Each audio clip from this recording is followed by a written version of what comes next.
Without a word, she turned and walked away. Sophie and the others followed without hesitation. The rain kept getting heavier. Amy's dorm was much further from the cafeteria than mine, and in the complete opposite direction. Since Amy had not brought an umbrella, I walked her back. Amy pressed in close against me, practically leaning her whole side into mine. I extended my arm toward her and said in a low voice, "Hold on to me." Amy blinked, slowly tilting her head up.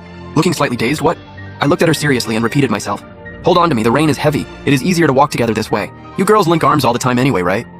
Amy looked down and said nothing, but inside she was absolutely losing it. Oh my god, this oblivious man. She knew perfectly well that was a thing between girls, not between a guy and a girl walking together. Then out of nowhere, I seemed to think of something and laughed softly. "When we were little, you were always hanging off my arm and my neck. I could never shake you off. You used to say you were going to strangle me and peel off a layer of my skin, and now you have completely forgotten all of that." Amy looked up and rolled her eyes at me.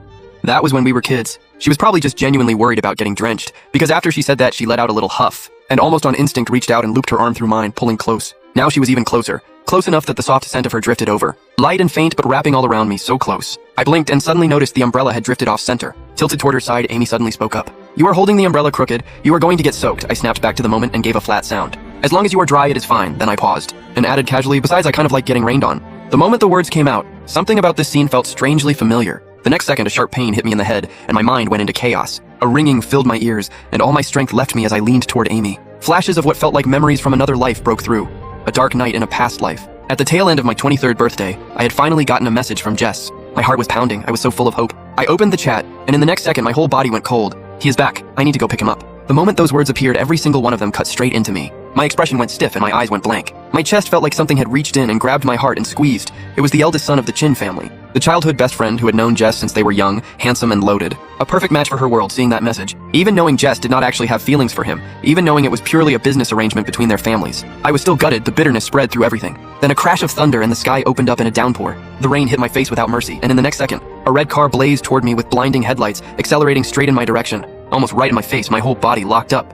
My face went white, my throat went dry, everything in front of me blurred. Then in an instant, someone grabbed me from behind, pulled me forward and ran, and we barely cleared the red car as it flew past. My head was spinning, and I looked up into a familiar face just inches from mine. I could not speak. My voice broke. It was Amy. The air between us froze in that moment, like the whole world had shrunk down to just the two of us. Amy's face was tight with tension, her arm around my waist as she stood there, catching her breath, trying to say something but not finding the words. After a long silence, she finally let go. Her voice came out slightly rough. "Long time no see." My eyes were stinging. Long time no see. After Jess and I got together, I had stopped reaching out to Amy. We had not seen each other at all since graduation. Amy picked up the umbrella from the ground and held it over me. I just finished a concert. Was passing through the area. Amy paused, her voice tight with restraint as she leaned close and said one quiet sentence in my ear. In that moment, the tears I had been holding back finally gave up fighting and fell. I had waited all day full of hope and never heard a word from Jess. And then, after all these years, Amy was standing right in front of me saying, "Happy birthday, Marcus." This memory was sharper and more detailed than anything that